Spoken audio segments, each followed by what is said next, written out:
Vi har skabt den nordiske union sammen. Og til foråret, der bliver min søn kong Erik forlovet med prinsesse Filippa af England. Og så er der ingen, der våger at gå i krig mod os.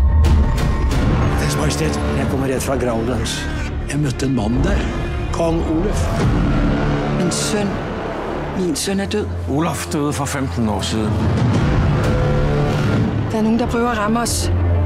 Men de ved ikke, hvem de udfordrer. Hun har jo Erik. Han er adopteret fra Pommern. Bring ham hertil. Jeg vil se ham.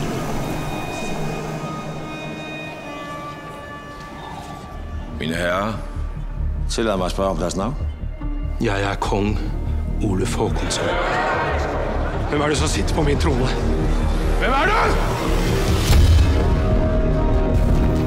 Den eneste sande konge, der er her, han sidder lige præcis på tronen der. Hænger ikke en mand, vi ikke ved, hvem er.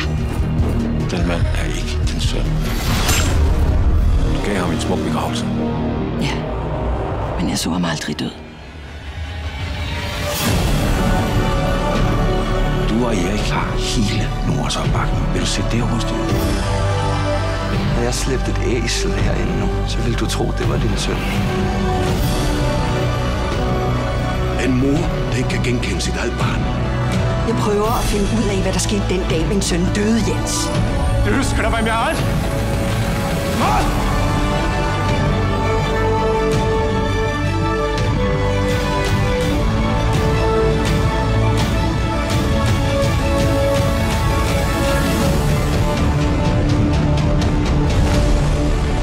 Jeg er bange for, at vi ikke kan styre det her. Jeg er ikke bange for nogen.